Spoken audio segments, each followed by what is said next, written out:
पापों का फल भोगना ही पड़ता है। किसी गांव में एक सज्जन रहते थे। उनके घर के सामने एक सुनार का घर था। सुनार के पास सोना आता रहता था और वह गढ़कर देता रहता था। ऐसे वह पैसे कमाता था। एक दिन उसके पास अधिक सोना जमा हो गया। रात्रि में पहरा लगाने वाले सिपाही को इस बात का पता लग गया। उस पहरेदार ने रात्रि में उस सुनार को मार दिया और जिस बक्से में सोना था उसे उठाकर चल दिया। इसी बीच सामने रहने वाले सज्जन लघु शंका के लिए उठकर बाहर आए। उन्होंने पहरेदार को पकड़ लिया कि तू इस बक्से को कैसे ले जा रहा है। तो पहरेदार ने कहा, तू चुप रहे, हल्ला मत कर, इसमें से कुछ तू ले ले और कुछ मैं ले लूँ। सज्जन बोले, मैं कैसे ले लूँ, मैं चोर थोड़े ही हूँ। पहरेदार ने कहा, देख तू समझ जा, मेरी बात मान ले, नहीं तो दुख पाएगा। पर वे सज्जन माने नहीं। तब पहरेदार ने बक्सा नीचे रख दिया और उस सज्जन को पकड़कर जोर से सीटी बजा दी। सीटी सुनते ही और जगह पहरा लगाने वाले सिपाही दौड़कर वहां आ गए। उसने सबसे कहा कि यह इस घर से बक्सा लेकर आया है और मैंने इसको पकड़ लिया है। तब सिपाहियों ने घर में घुसकर देखा कि सुनार मरा पड़ा है। उन्होंने उस सज्जन को पकड़ लिया और राजकीय सिपाहियों के हवाले कर दिया। जज के सामने बहस हुई तो उस सज्जन ने कहा, मैंने नहीं मारा है, उस पहरेदार सिपाही ने मारा है। सब सिपाही आपस में मिले हुए थे।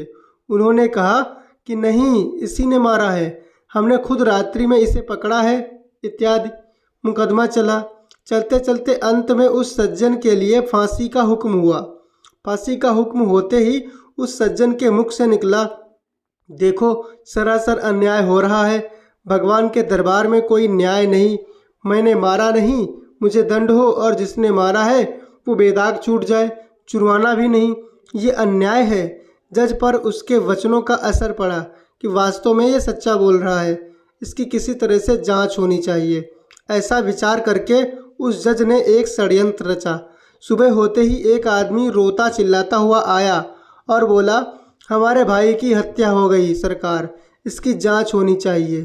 तब जज ने उसी सिपाही को और कैदी सज्जन को मरे व्यक्ति की लाश उठाकर लाने के लिए भेजा। दोनों उस आदमी के साथ वहां गए जहां लाश पड़ी थी।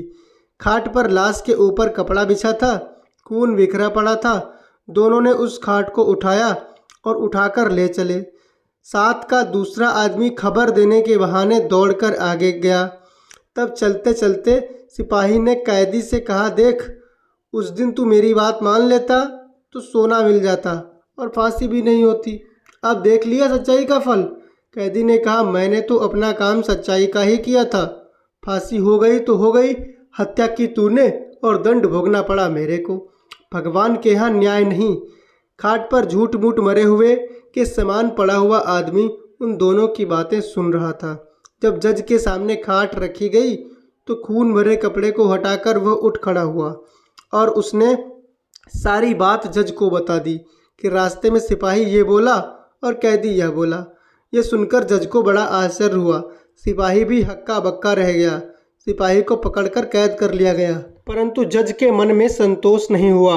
उसने कैदी को एकांत में बुलाकर कहा कि इस मामले में तो मैं तुम्हें निर्दोष मानता हूँ, पर सच सच बताओ कि इस जन्म में तुमने कोई हत्या की है क्या? वो बोला, बहुत पहले की घटना है। एक दुष्ट था जो छिपकर मेरे घर मेरी स्त्री के पास आया करता।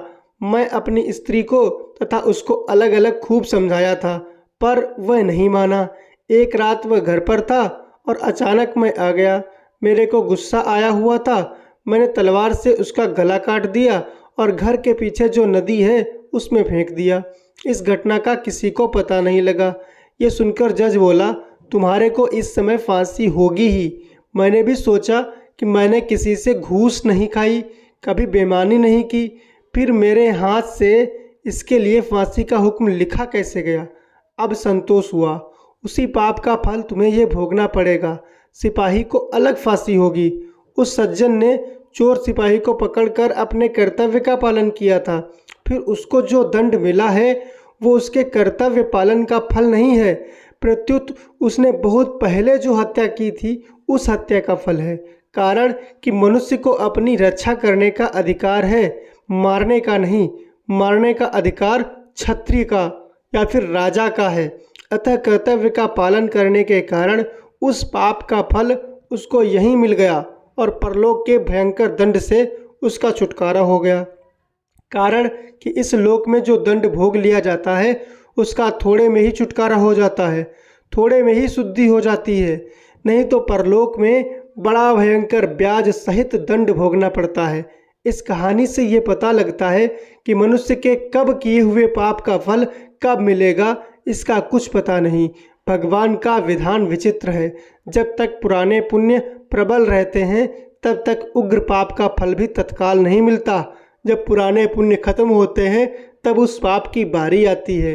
पाप का फल तो भोगना ही पड़ता है, चाहे इस जन्म में भोगना पड़े या जन्मांतर में।